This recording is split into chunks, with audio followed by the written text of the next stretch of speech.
Bonjour à tous, bienvenue dans un nouveau numéro de Regatta, votre magazine régate et course au large. Cette semaine, c'est déjà l'heure du Vendée Globe. Notre consultant axera son discours sur la fiabilité des bateaux et nous nous arrêterons sur Vincent Rioux, seul ancien vainqueur au départ cette année. Ce sera d'ailleurs l'occasion de revenir sur le sauvetage de Jean Le Cam en 2009 lors de notre séquence Retour sur image. Et aussi de belles vidéos tournées lors des régates royales de Cannes. Mais avant tout, place à l'actu.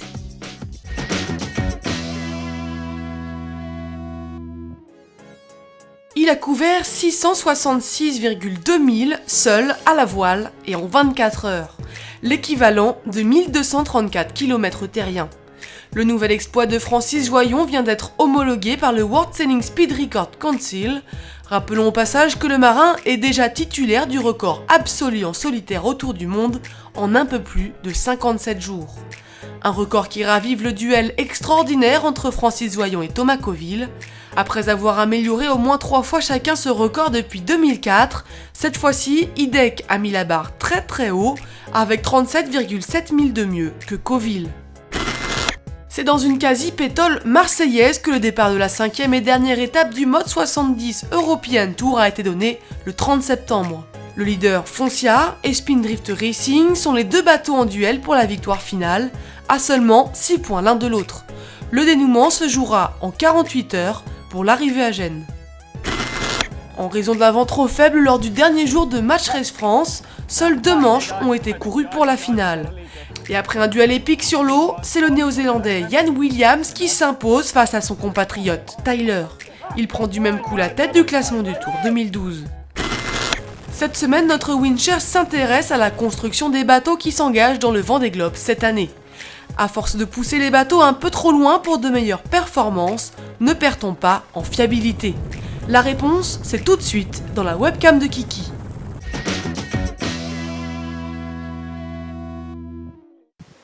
Bonjour, je vous parlerai bien Vendée Globe, quitte à vous montrer que le Vendée Globe finalement c'est très simple.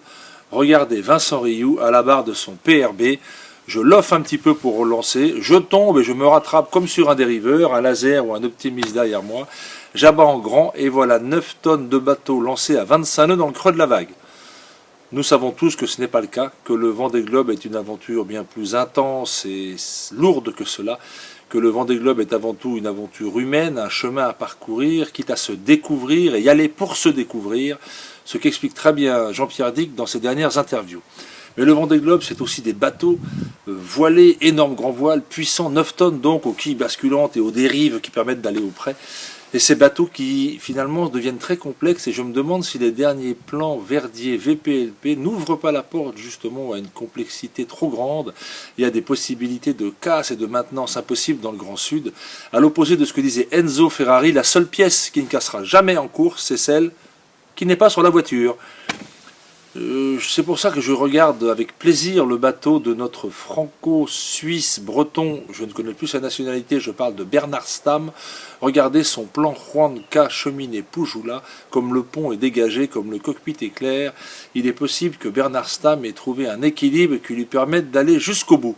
Ou alors, dernier clin d'œil, que le clin d'œil soit celui d'un Espagnol, Javier Sanso sur son Acciona, plan 2011 lui aussi d'Owen Clark fait en Nouvelle-Zélande, qui lui part en autonomie 100% d'énergie. Et c'est là un vrai clin d'œil, non pas sur ce que nous devrions faire à l'avenir, mais sur ce que nous devrions faire tout de suite. Au revoir, à la semaine prochaine. Il est le seul ancien vainqueur au départ de ce Vendée Globe. Vincent Rioux part cette année pour son 3e tour du monde, sans escale et sans assistance. S'il fait partie des favoris sur cette édition, ce n'est pas pour rien. Le marin a un très bon passé de régatier qu'il a affûté entre le Match Racing, le First Class 8 et le Figaro, et ses derniers résultats en IMOCA le montrent au plus haut niveau avec sa victoire cette année lors de l'Europa Warm-Up. De Vincent Rioux, on aime bien se rappeler la première édition de la Transat Jacques Vabre en 93, à l'époque en solitaire. Au départ, un jeune homme de 21 ans, la mèche sur le côté, qui part pour sa première transat. Une transat qu'il réussit à terminer malgré une importante voie d'eau à bord. Ses concurrents, Parlier, Perron et Gauthier, salueront ce jeune marin à la ténacité hors norme qui vient de goûter à la course au large, sans se douter une seconde qu'il fera exploser son talent en remportant le Vendée Globe quelques années plus tard, en 2004. C'est d'ailleurs lors de cette édition qu'il va hériter du surnom de Vincent le Terrible, un surnom offert par Jean Le Cam après un duel épique jusqu'au Sables d'Olonne. Lors de l'édition 2008-2009, il doit abandonner, il démate après avoir secouru son ami Jean Le Cam. Mais ça, je vous en parle tout à l'heure.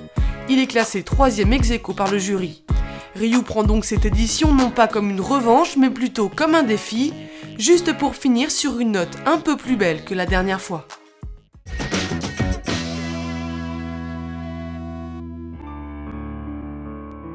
Les plus beaux bateaux de tradition de la planète se sont donné rendez-vous cette semaine pour les régates de Cannes, Trophée Panerai, dont vous pouvez voir les images. Si vous avez manqué le spectacle, peut-être aurez-vous une chance de vous rattraper. Ces bateaux magnifiques vont croiser les étraves une nouvelle fois pour les voiles de Saint-Tropez dès cette semaine, du 30 septembre au 6 octobre. Des régates au programme, mais surtout un but commun, faire revivre ces unités de légende qui ont bercé nos rêves et qui aujourd'hui constituent un patrimoine historique exceptionnel.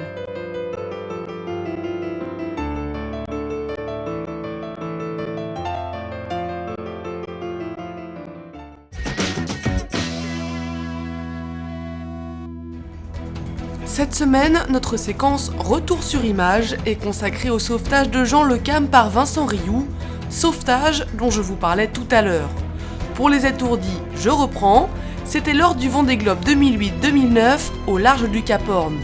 Au 57e jour de course, Rioux se déroute pour porter secours à son ami Jean Le Cam qui a chaviré quelques heures plus tôt.